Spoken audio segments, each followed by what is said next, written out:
Shalom saudaraku yang dikasihi oleh Tuhan Yesus Kristus. Mari kita siapkan hati untuk masuk dalam doa syukur hari ini.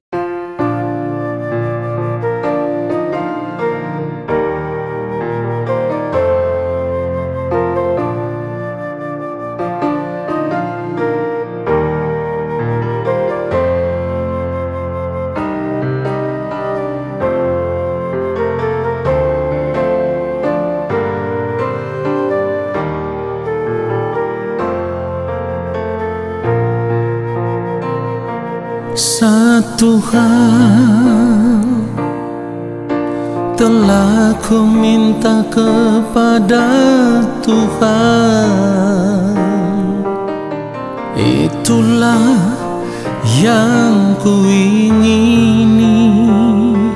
Satu hal telah ku minta kepada Tuhan, itulah yang ku ingini.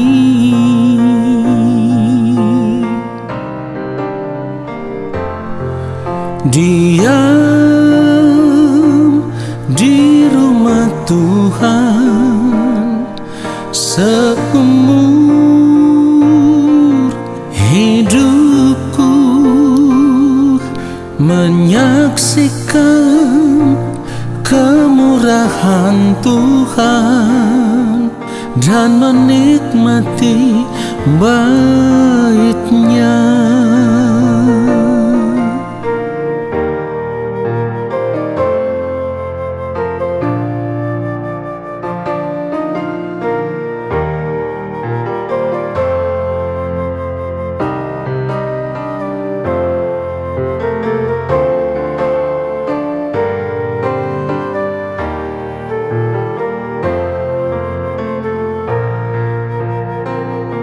Satu hal telah ku minta kepada Tuhan, itulah yang ku ingini. Satu hal telah ku minta kepada Tuhan, itulah yang ku ingini.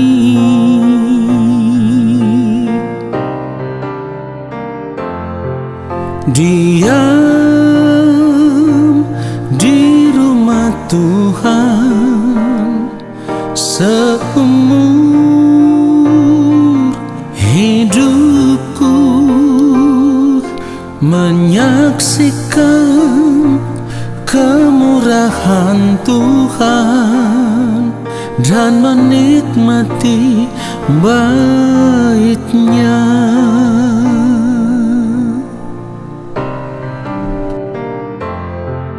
Diam di rumah Tuhan seumur hidupku, menyaksikan kemurahan Tuhan dan menikmati bait-Nya, dan menikmati bait-Nya, dan menikmati bait-Nya.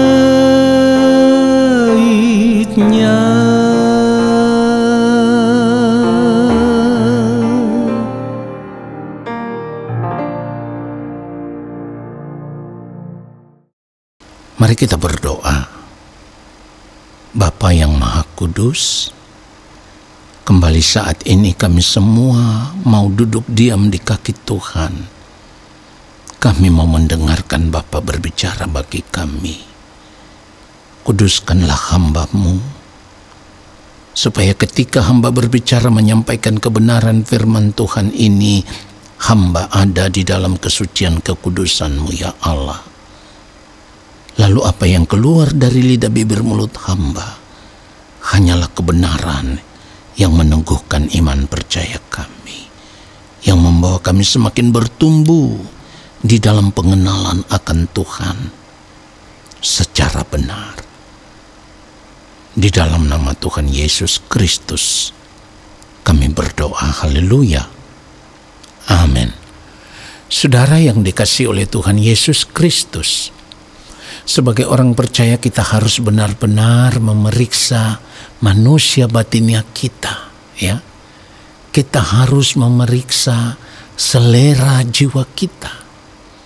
Apakah saat ini manusia batinia kita masih terisi dengan keinginan-keinginan diri yang penuh dengan hasrat hati atau gairah duniawi atau tidak? Dan sebenarnya itu bisa terlihat jelas dari cara hidup kita, saudaraku. Artinya begini, apa yang mewarnai pikiran dan perasaan kita saat ini, apa yang kita ingini, apa yang kita pikirkan, semuanya itu bisa menunjukkan warna jiwa kita. Semuanya itu bisa menunjukkan selera jiwa kita. Ya. Kalau ternyata di sepanjang hari-hari hidup kita saat ini, pikiran dan perasaan kita masih diwarnai dengan gaya hidup atau cara hidup dunia pada umumnya, maka sebenarnya kita belum memindahkan hati kita, atau kita belum merubah selera jiwa kita sebagai orang percaya yang sejati. Saudaraku, orang percaya yang sejati, cita rasanya, selera jiwanya sudah harus berbeda dengan dunia ini. Firman Tuhan katakan kita tidak boleh lagi sama dengan dunia ini. Ya, jadi selera jiwa kita saat ini seharusnya sudah tidak lagi ditujukan kepada perkara-perkara dunia ini, saudaraku. Sudah tidak lagi ditujukan kepada kesenangan hidup dunia ini.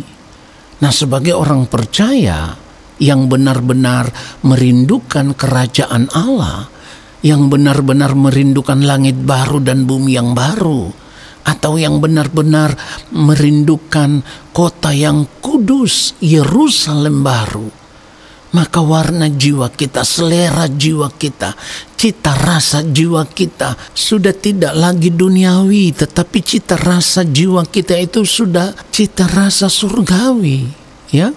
Yaitu kita hanya merindukan kerajaan Allah Bapa di sorga saja. Sudah tidak ada yang lain lagi, ya. Jadi cita rasa surgawi ini atau keinginan-keinginan surgawi yang mewarnai jiwa kita itu harus benar-benar menjadi warna hidup kita, menjadi gaya hidup kita, sehingga apapun kesenangan hidup yang dunia tawarkan saat ini kepada kita, semuanya itu sudah tidak menarik lagi bagi kita, ya. Semua itu sudah tidak menarik, sebab kita tahu benar bahwa yang harus kita kumpulkan bukan lagi harta di dunia ini, tetapi harta di sorga. Matius 6 ayat 20 firman Tuhan katakan, tetapi kumpulkanlah bagimu harta di sorga. Di sorga ngengat dan karat tidak merusakannya, dan pencuri tidak membongkar serta mencurinya. Lalu ayat 21, karena di mana hartamu berada, di situ juga hatimu berada. Saudara yang dikasihi oleh Tuhan Yesus Kristus, perhatikan ini dengan baik. Kita harus sadar bahwa manusia pada umumnya, termasuk kita, biasanya selalu punya keterikatan jiwa yang kuat dengan apa yang kita miliki. Dan itu juga terjadi di dalam kehidupan kita sebagai orang percaya selama ini. Saudaraku, mari kita periksa dengan jujur saat ini keadaan diri kita masing-masing. Selama ini kita lebih terikat dengan apa? Kita lebih tertarik dengan apa? Ya, apakah kita lebih terikat dengan barang-barang branded, gadget, mobil, hobi, atau dengan Tuhan? Itu yang harus kita periksa dan harus jujur.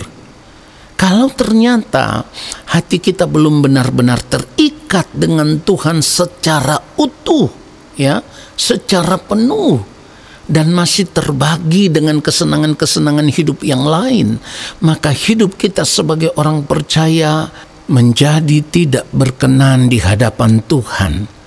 Kita harus ingat, saudaraku, Tuhan tidak mau diduakan. Ingat itu. Kita tidak bisa menyembah kepada dua Tuhan. Itu yang firman Tuhan katakan. Kita tidak bisa menyembah kepada Allah dan juga kepada Mamon. Matius 6 ayat 24 kalau kita baca, tak seorang pun dapat mengabdi kepada dua Tuhan. Karena jika demikian, ia akan membenci yang seorang dan mengasihi yang lain. Atau ia akan setia kepada yang seorang dan tidak mengindahkan yang lain. Kamu tidak dapat mengabdi kepada Allah dan kepada Mamon. Perhatikan itu, saudaraku. Mengerti kebenaran ini, saudara, kita dituntut, ya, kita dipaksa untuk menentukan pilihan. Jiwa kita saat ini mau diikat kepada siapa? Kepada Tuhan atau kepada Mamon? Saudaraku, disinilah pertaruhan kita yang sesungguhnya. Disinilah pertandingan iman kita yang sesungguhnya.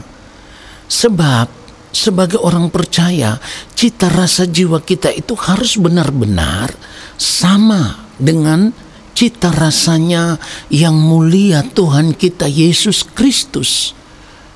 Tuhan Yesus itu memiliki cita rasa surgawi dan bukan cita rasa duniawi. Sebab dikatakan di dalam Yohanes 4 ayat 34, kata Yesus kepada mereka, makananku ialah melakukan kehendak Dia yang mengutus aku dan menyelesaikan pekerjaannya. Saudara, perhatikan itu. Inilah selera jiwa Tuhan Yesus Kristus saat masih hidup di dunia ini sebagai manusia. Dan tidak ada keinginan yang lain di dalam hidup Tuhan Yesus selain hidup hanya untuk melakukan kehendak Allah Bapa di sorga. Saudara, inilah gaya hidup yang menyukakan, gaya hidup yang menyenangkan hati Bapa di sorga. Nah, orang percaya juga harus memiliki gaya hidup seperti ini. Gaya hidupnya Tuhan Yesus Kristus, dan tidak lagi mengikatkan diri dengan kesenangan hidup dunia yang sia-sia.